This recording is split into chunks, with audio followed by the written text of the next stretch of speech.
You En ready? direct, Yes, normalement c'est bon. Là. live on. Yes. Bonjour tout le monde. Je vais vérifier que tout le monde, qu'on est bien en live. Mais je pense que oui. Je pense qu'il y a moyen qu'on soit en live. Regarde là. Yes, c'est bon. Ok. On y est. Ça marche. Bonjour tout le monde. Merci pour ce rendez-vous pour le 3e instant portrait avec Dorothée Perrault. Bonjour. Et cette fois, on est toutes les deux ensemble parce qu'on a la chance d'habiter au Vietnam et que normalement, au niveau distanciation sociale, ça va. Oui, c'est vrai aussi. Oui, faut le préciser. Exactement. Donc voilà, désolée du retard. On a eu quelques petits trucs à gérer, notamment mes enfants. Mais maintenant, c'est bon, on y est. Je vais te laisser te présenter, Dorothée. On va passer une trentaine de minutes ensemble, je pense, 30-40 minutes en fonction de si on est bavarde ou pas. On essaiera de faire précis et concis. Voilà, exactement. Sans trop déborder. C'est ça. Et du coup, ma première question, c'est finalement qui tu es? Alors, je m'appelle Dorothée, j'ai 39 ans et j'habite au Vietnam depuis 6 ans, où nous sommes arrivés pour une expatriation en 2014 et finalement, à chaque signature, on s'y trouve bien, donc on re-signe. Voilà. Donc, j'ai travaillé 10 ans dans l'export pour une coopérative laitière française et dont 5 au Vietnam. Et j'ai 3 enfants aussi. Top, ok, super. Donc ton parcours, ouais, tu me l'as présenté, coopérative laitière au Vietnam. Finalement, comment tu es arrivée à l'entrepreneuriat? Alors, j'avais un métier qui me plaisait beaucoup. Je voyageais beaucoup, environ 70% de mon temps, donc partout en Asie du Sud-Est.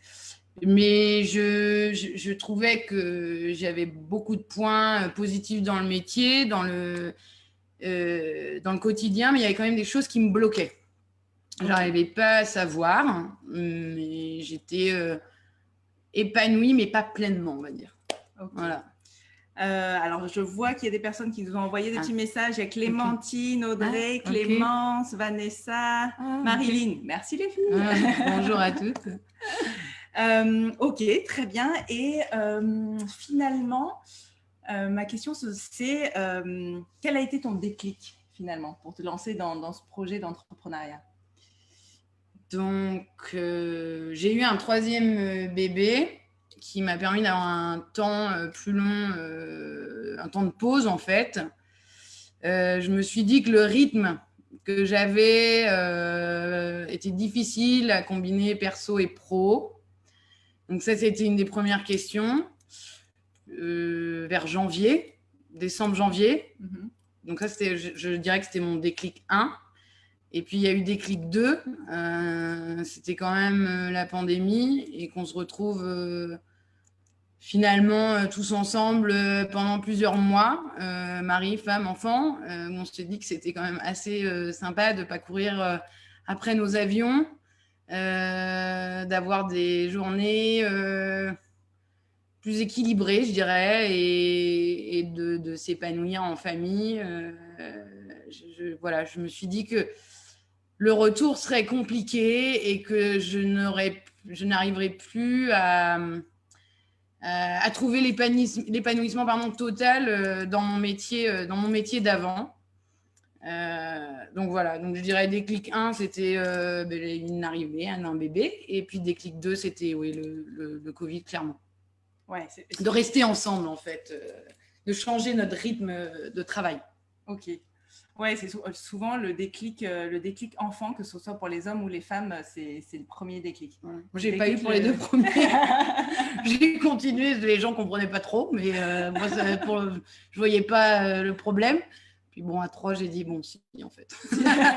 Si c'était peut-être pas à continuer comme ça sur du long terme. Ok. Voilà. Et là, c'est là que tu as commencé à te poser des questions, à dire bon, est-ce que j'ai envie de continuer ce que j'ai envie de faire, etc. C'est ça? Oui. Ok. Donc, c'était beaucoup de questions et aucune réponse. Ok. Donc, c'était très compliqué. C'est pas un moment facile à passer, j'avoue. Pas vouloir retourner dans un métier qu'on aimait quand même. Hein, je le dis, hein, j'aimais ce que je faisais, mais pas savoir ce qu'on peut faire.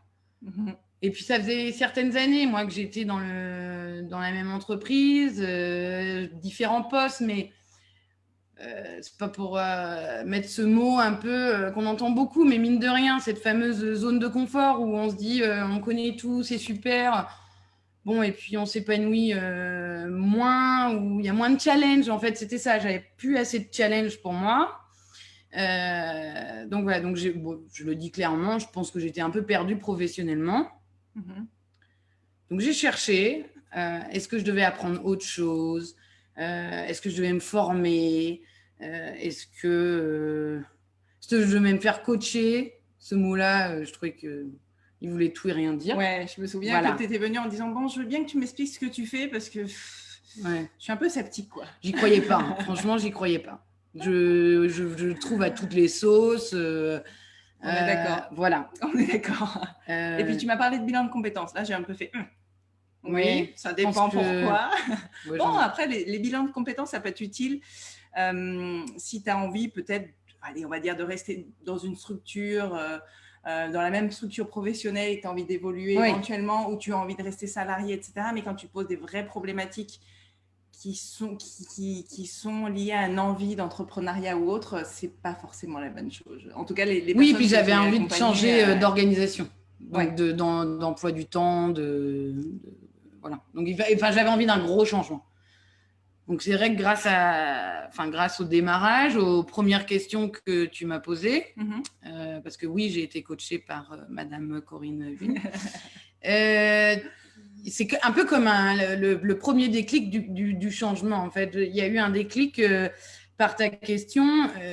Tu m'as dit pourquoi est-ce que tu veux changer ? Réponds fais-moi 4-5 réponses par écrit et on verra si je veux bien te coacher. Donc j'avais un peu la pression parce que je pouvais être coachable.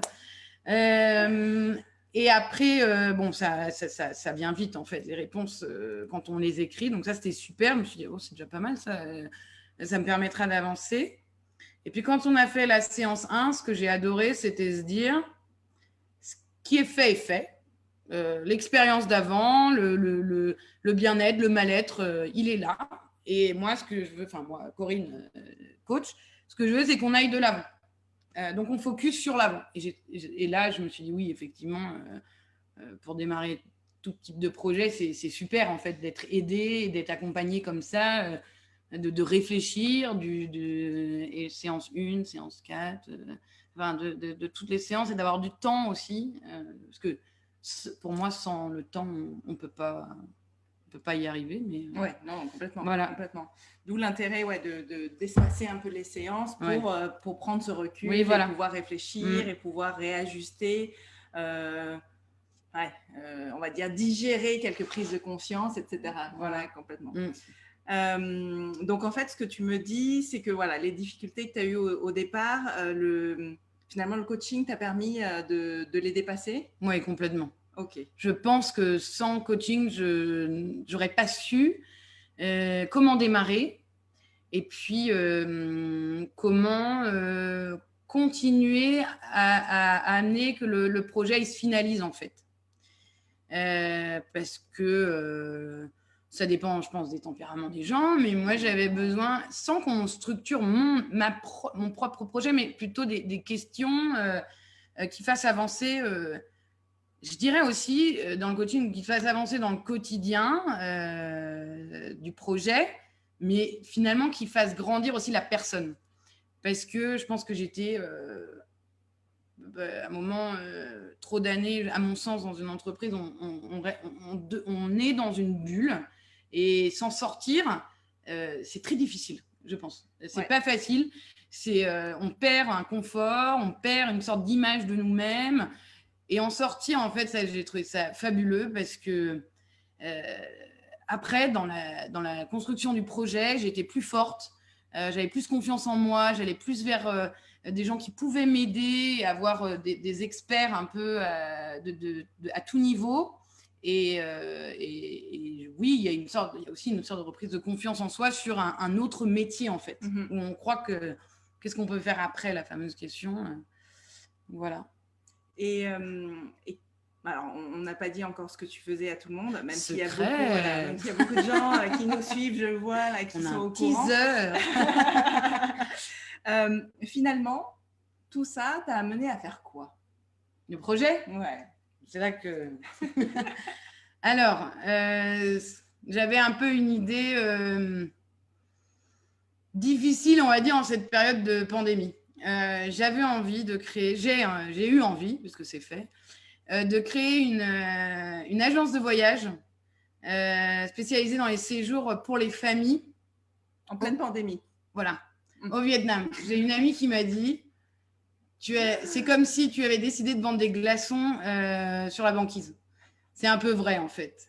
Sauf qu'il y a plein de choses qui, finalement, sont pas trop mal pour démarrer un business comme ça au Vietnam. Parce que j'avais envie de lier un travail que j'aime, donc finalement de prendre un peu tout ce que j'aimais de mon précédent travail et de l'associer un peu plus à ma vie personnelle. Parce que je me suis dit, quand on aime autant voyager, quand on aime autant partager des choses en famille, il faut il y a un combo gagnant.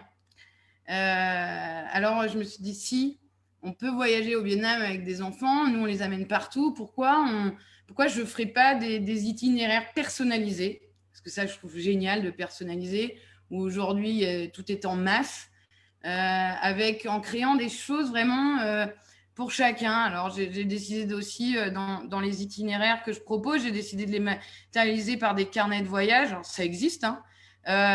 Mais pas tant que ça ici. Et puis, je me suis dit, on est tout le temps sur nos ordinateurs, en famille, en voyage. Allez, on le laisse, le smartphone, et on regarde juste notre carnet de voyage en famille. On l'étudie avant. Ça me rappelait un peu...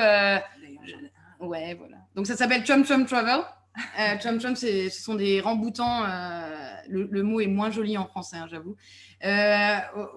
Donc, c'est un fruit et... Pour plusieurs raisons, j'ai choisi ce nom-là parce que il y a beaucoup de branches, donc c'est un peu la ramification de la famille. Et puis, c'est un fruit, on a l'impression qu'il est un peu dur. Et en fait, il est tout doux une fois qu'on l'ouvre. Et c'est un peu ça, les voyages en famille. On a l'impression que c'est un peu difficile. Et puis finalement, bien organisé, bien guidé, on peut y arriver. Donc, le nom, je me suis fait aider par quelqu'un pour le trouver. Le logo, je me suis fait aider par une experte. Le chemin marketing, je me suis fait aider par une autre experte. Et en fait, je me suis entourée de plein de gens. Et parce que j'ai eu la force après le coaching. J'étais comme en haut d'un sommet. D'ailleurs, j'en ai monté un la semaine dernière pour Chum Chum. Mais cet accomplissement qu'on a, c'est exceptionnel, en fait. Ça n'arrive pas souvent, j'avoue, hein, quand même. Hein. Et d'avoir les remerciements des gens qui partent, qui sont heureux, créer un peu du bonheur, je trouve ça, c'est chouette. Ouais, voilà. Et ce que je partage quelque chose aussi, c'est que c'est juste dingue en fait de te voir donner autant d'énergie parce que c'est quelqu'un qui n'arrête pas, elle n'arrête pas, elle donne tout le temps. Attendez, ouais, très peu je pense.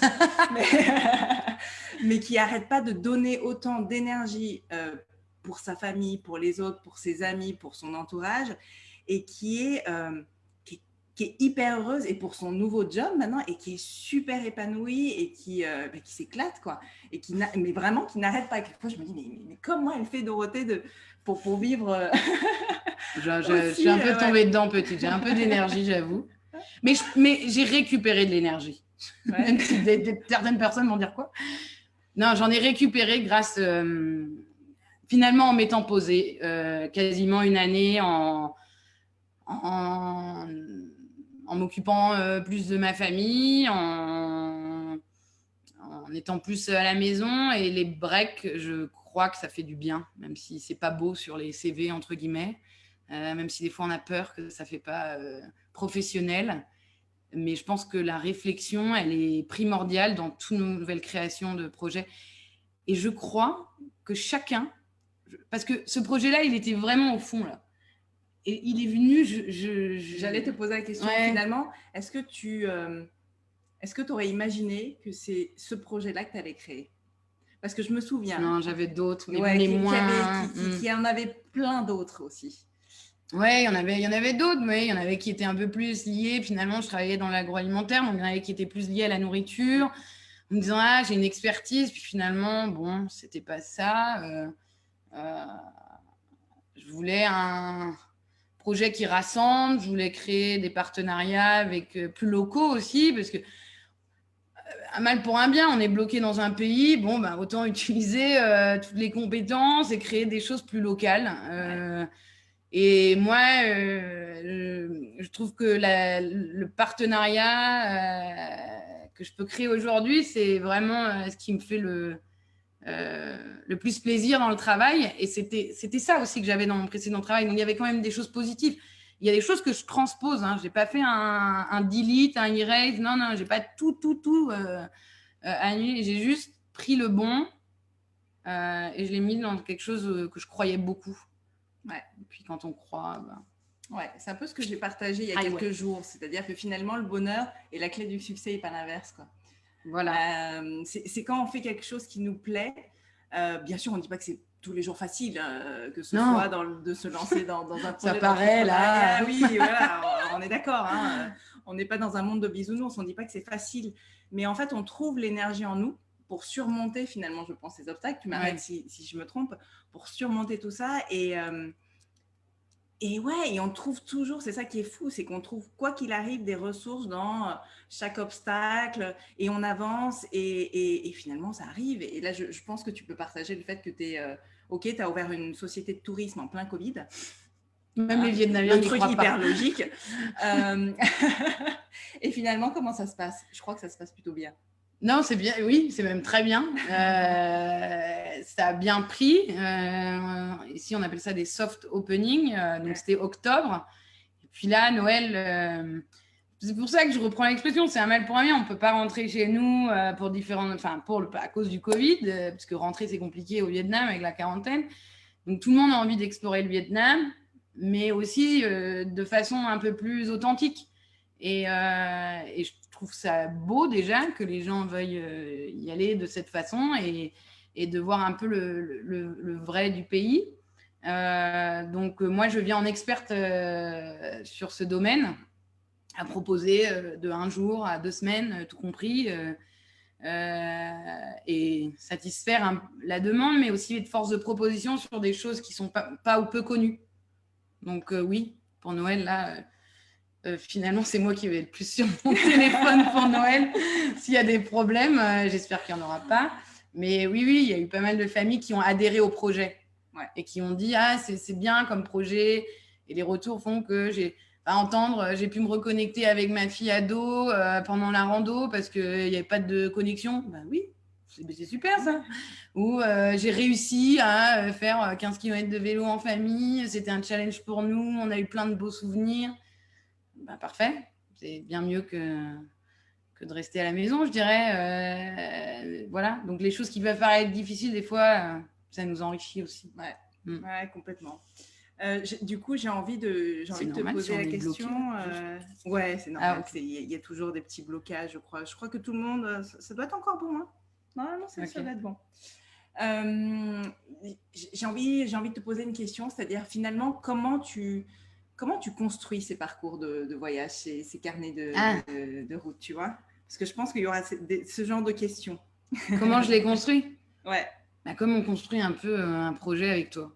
On prend le début, on met les choses à plat, on essaye de comprendre un peu ce que les besoins. En fait, c'est comme une réponse à moi, je n'appelle pas mes voyageurs des clients, je les appelle des familles, bien que maintenant, les gens me demandent même s'ils n'ont pas d'enfants, donc c'est chouette ça aussi.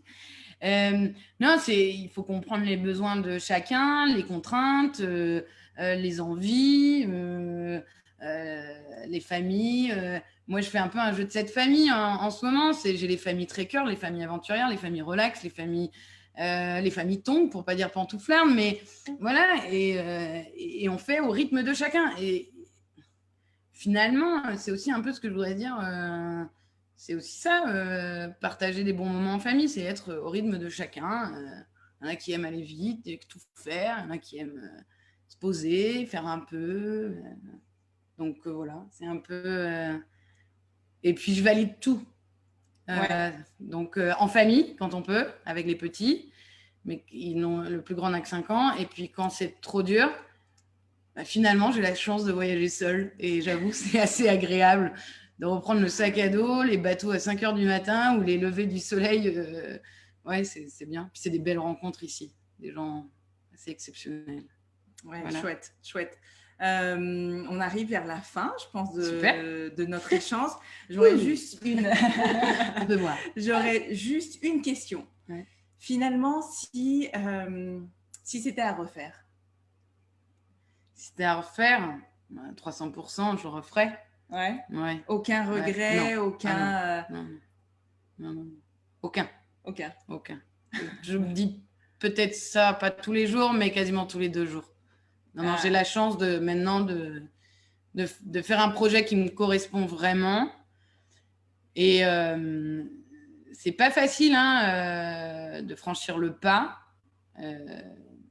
Mais il faut se poser, je pense, les bonnes questions et des priorités et des envies professionnelles, personnelles. Parce que ce que je disais, je n'étais pas malheureuse dans mon métier d'avant. J'avais juste des blocages qui faisaient que j'aurais pu continuer ça 10 ans, j'aurais eu les mêmes blocages. Donc, je ne dis pas à tout le monde de démissionner ce soir ou ce midi en France, mais je dis juste que quand on pense et on peut franchir le pas, vu tout ce que ça procure derrière, faut pas hésiter. Bon, écoutez, là, je pense qu'on fait le tour. Je regarde un petit peu. N'hésitez pas si vous avez des questions pour Dorothée, pour moi, pour nous deux. Je regarde un petit peu qu'est-ce que ça nous indique ici. Alors, il y a plein de personnes qui nous regardent. Coucou Amélie, coucou Michel, coucou Benoît, coucou Lame, Yasmina, tu rayonnes Dorothée, elle dit. Merci. Et Clémentine, bravo Dorothée, le Hussac, une belle aventure. Clémence qui demande, as-tu trouvé facilement l'équilibre entre ta vie familiale et ta vie d'entrepreneur? Très bonne question. Oui, parce que c'était ça que je recherchais en fait. Oui, parce que on peut quand même avoir un temps flexible au travail. Et je disais à Corinne quand je suis arrivée, je suis toujours avec mon sac à dos parce que j'ai l'impression d'être un escargot en ce moment. Il y a une table, il y a un wifi, hop, 20 minutes, ok, on va chercher les enfants pour les amener au taekwondo, super. Si, c'est beaucoup mieux en fait de gérer son propre temps. Je le gérais avant, j'étais très autonome, mais finalement mon autonomie, elle me faisait un 7h, 20h, donc c'était pas non plus ce que je recherchais. Oui, complètement. Prendre le temps quand on peut, c'est avec ses enfants, avec soi-même aussi quand même. Hein, c'est pas mal, je trouve. Aussi. Ouais, de temps en temps, me dire tiens, je peux me prendre 20 minutes. C'est pour ça que j'ai bien aimé prendre son temps hier que tu as dit, parce que c'est vrai, 10 minutes promener ma dernière avec la poussette. Bon, finalement, j'ai réussi à gérer ma journée derrière, mais oui, avoir son propre temps, c'est un luxe à mon sens, vraiment. Donc, réponse oui. Complètement. Je me permets, moi, de partager quelque chose par rapport à mon aventure d'entrepreneuriat. Et je ne sais pas, et c'est pour ça que je voulais aussi te poser la question, est-ce que ce temps et cette connexion que tu as eu, cet équilibre avec ton projet et ta famille, tu l'as eu rapidement? Parce que moi, par exemple, personnellement, au début, c'était compliqué. C'est-à-dire, j'étais tellement dans mon projet que, en fait, j'étais présente physiquement, mais mentalement, j'étais ailleurs, quoi. Et en fait, c'est important de s'en rendre compte, et c'est pour ça que je le partage, parce que ça m'a permis, en me rendant compte, de me reconnecter. Est-ce que toi, t'es passé par là ou pas du tout? Si tu me dis pas du tout, tant mieux. Hein. Ça veut dire que tu as su vraiment… Je crois que c'est maintenant, parce que je suis un peu dans le rush. Au début, je faisais un peu ma grande princesse. Oui, non, tout va bien. Non, parce que je pense que j'avais un rythme qui était un peu démesuré auparavant. Ouais. Donc, je pense que ne l'atteignant pas aujourd'hui, je trouve même des fois que, il est un peu tôt pour terminer. Non, j'exagère, je rigole vraiment là, mais pour l'instant, je dirais non. maintenant, je pense que comme le projet a très bien grandi, faut que je fasse attention. Faut que je me structure. Donc, je vais peut-être prendre un coach pour structure d'entreprise. Je ne sais pas. Mais non. Et puis, quand on monte un projet comme ça, j'avoue, c'est le projet un peu de toute la famille. Alors, sans devenir mélodrame, hein. Je ne veux pas que vous versiez vos larmes, mais mes enfants, ils adorent dire Chom Chom Travel avec un super accent anglais. D'ailleurs, beaucoup de gens pensent que mon mari travaille aussi pour Chom Chom Travel. Donc non, il est toujours, il est toujours dans son domaine. De les avoir amenés et de les avoir dit que c'était aussi le projet de maman, leur projet, à dire allez, on va là explorer pour Chom Chom Travel. Ils me demandent où on va ce week-end d'ailleurs. Comment ça, on parle? Voilà.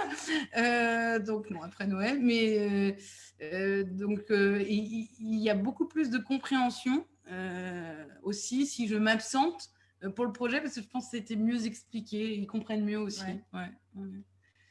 Je vois qu'il y a quelques réponses, enfin quelques questions. Alors, il y a Ludivine qui dit bravo pour ce projet, Ludivine Perrault. Julien Rocher qui dit quels ont été les freins que tu as rencontrés et comment les as-tu surmontés? Alors, les freins. Hors Covid, je précise. Les freins. Est-ce que j'ai eu des freins? Je réfléchis. Merci Julien de me faire réfléchir comme ça devant mon audience là. Ça me vient pas en tête, donc ça doit pas être. En fait, si il y a des freins, il y a des choses que je ne maîtrise pas entièrement, enfin pas à 300%. Alors juste je regarde parce quels ont été les freins que tu as rencontrés. Alors Julien, peut-être, est-ce que tu peux préciser, est-ce que c'est durant la construction du projet? Est-ce que c'est maintenant? Est-ce que c'était avant le lancement du projet? Parce que je pense que ça dépendra vachement de ça pour ta réponse. Pour la création du projet, je dirais non. Vraiment pour avoir l'idée, la trame, non, j'ai expliqué, j'ai été tellement accompagnée avant. Avant la création. Quels ont été les freins avant la création? Pourquoi je n'aurais pas créé ce projet-là, c'est ça? Je pense que c'est ça. J'avais peur de perdre un statut. J'avais peur de perdre le beau nom sur la carte, la carte de visite. Et puis, on a peur que les gens ne soient plus fiers de nous parce que nos parents, ils ont fait en sorte qu'on devienne des gens bien, avec un bon métier. J'avais peur même. J'ai mis du temps à annoncer le projet. J'avais peur, comme annoncer le prénom d'un enfant, hein, vraiment. Je l'ai annoncé vraiment quand il était fait. J'avais peur que les gens pas se moquent, mais donnent trop d'avis. Voilà. J'avais peur du regard des autres. Excuse-moi, je n'arrivais pas à trouver. Beaucoup de peur, Et je vais faire la pub, Corinne. Mais c'est vrai, ces peurs que j'avais, elles ont complètement été... mise de côté parce que Corinne y croyait complètement. Et puis j'avais des amis proches qui y croyaient, qui disaient mais si ça va marcher, les gens ont besoin de ce genre de service. Si, puis il y a eu des fois pendant aussi, j'avais un peu des coups de mou quand on ne sait plus par quel bout prendre le projet. Donc là, il faut faire une petite piqûre de rappel. Voilà, mais si, avant, c'est terrible. Je ne vais pas vous mentir, hein. J'ai dit que je n'étais pas bien avant. Parce qu'avant de se rendre compte de tout ça, il ne faut pas croire. Mais quand on réalise qu'on a fait trop, il y a des mots pour le dire, mais qu'on travaille autant, qu'on n'est pas bien. Oui, il faut changer, mais c'est dur. C'est très dur, je pense. Alors, il y a Marilyn qui dit le plus dur est d'oser, non? Ah oui. Doser, je suppose. Oser. Pardon, je croyais que c'était doser. Non. Et doser, je suppose, franchir, faire le saut. La démission, on en parle. C'est très dur de démissionner d'une carrière de 10 ans dans une entreprise où les gens restent à faire des carrières de 30 ans. Donc, prendre la décision de dire aux personnes avec qui on a travaillé. Et puis, il y a des incompréhensions, bien sûr, des déceptions même. Mais... oui, oser, c'est pas facile, bien sûr. Faut y croire. C'est pour ça que je pense que l'accompagnement, il est fort parce qu'on n'a pas l'impression d'être seul. Et puis, moi, je dirais se faire accompagner il faut que ça matche, bien sûr, il faut qu'on s'entende, il faut qu'on ait… C'est comme créer un partenariat, il faut que les deux aillent dans le même sens, quoi. Sinon, ça ne marche pas. Et moi, je dirais avec une personne qu'on ne connaît pas trop, parce que sinon, c'est quelqu'un qui ne sait pas trop de notre passé. Je pense que c'est bien de faire ça. C'est ce que j'avais partagé, je pense, il y a quelques temps. Je sais plus qu'est-ce que je raconte en ce moment, mais c'est-à-dire que choisir quelqu'un qui nous accompagne. Déjà, premièrement, il faut que le lien, la relation se fasse très rapidement et que soit smooth, avec qui on s'entend et on soit libre de partager tout. Et puis, le fait de choisir par exemple, un coach qui n'est pas du même secteur professionnel ou qui soit pas forcément, qui ne connaisse pas, comme tu le dis, hein, ton passé ou très peu, etc., ça donne une envergure supplémentaire. C'est-à-dire que en fait, le coaching, bon, je l'avais partagé une fois, mais c'est finalement des questions naïves, comme des questions d'enfants, tu vois, mais pourquoi ? Mais c'est vrai que ça marche. Mais c'est vraiment pourquoi tu veux changer? Oui, pourquoi tu veux changer? Puis beaucoup de E. Mais oui, après… Et c'est ces questions finalement qui sont naïves, posées, mais alors là, il faut vraiment poser au bon moment, là où on sent qu'il faut les poser, qui déclenchent quelque chose. Parce que si je t'aurais posé pourquoi, je ne sais pas, à n'importe quel moment, tu m'as dit, tu vois… Écrire aussi, mettre les mots, trouver les bons mots, oui. Il y a Julien qui dit temps, finance. Est-ce que tu as eu, est-ce que c'était des freins, le temps, la finance? À la finance, c'est sûr, hein, on quitte quelque chose, un bon matelas, on ne sait pas trop où on va. Moi, j'ai 39 ans, je ne sors pas d'une carrière courte, hein, donc j'ai la chance aussi d'avoir un support financier, on va dire. Mais j'avoue, hein, c'est pour ça que je dis, finalement, on devrait tous se poser la question, quelles sont nos priorités?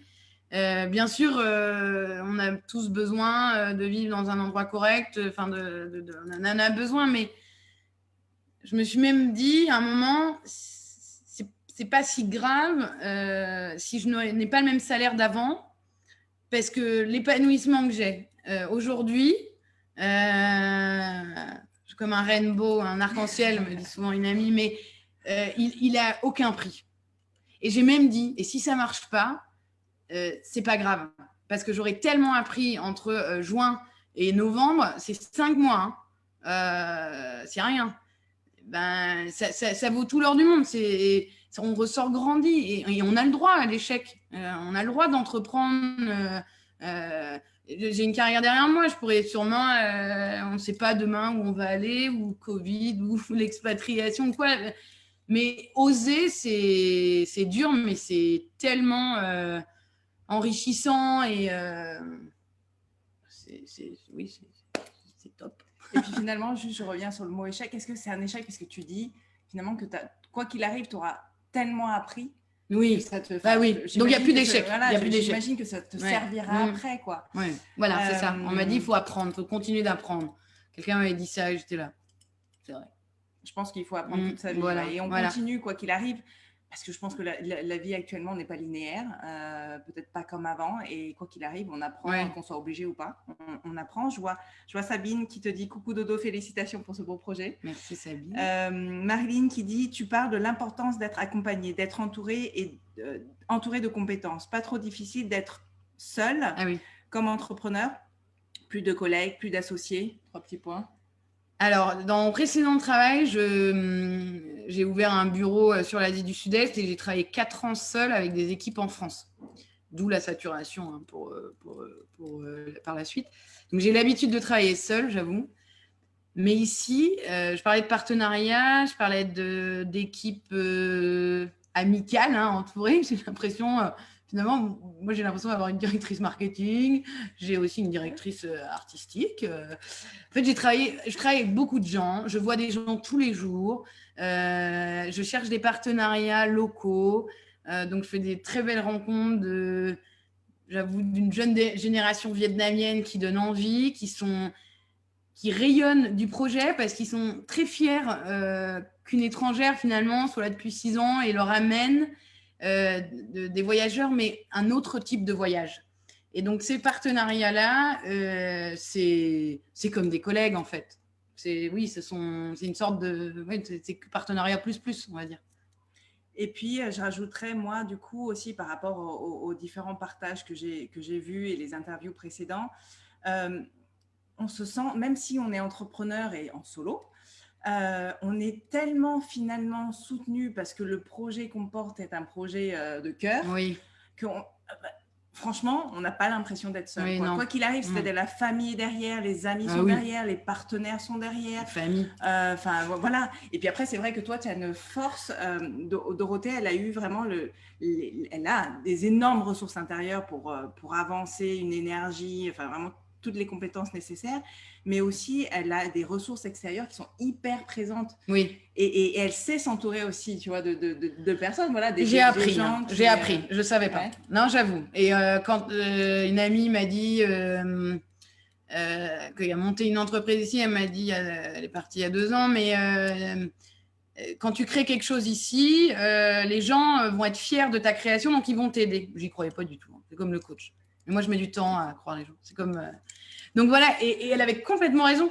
Finalement, on parle d'un projet, d'une création, et on a besoin d'une expertise. Les gens, ils sont fiers aussi d'expliquer comment ils peuvent t'aider et avec contre juste un bon temps, une contrepartie financière, enfin voilà, ça fait des beaux échanges, oui. Alors, Vincent qui demande: bonjour Dorothée, bravo pour ce choix courageux. Je n'étais pas là au début du live. Tu parlais d'un temps de break. Combien de temps as-tu eu besoin? J'avais 6 mois à l'arrêt de ma 3e.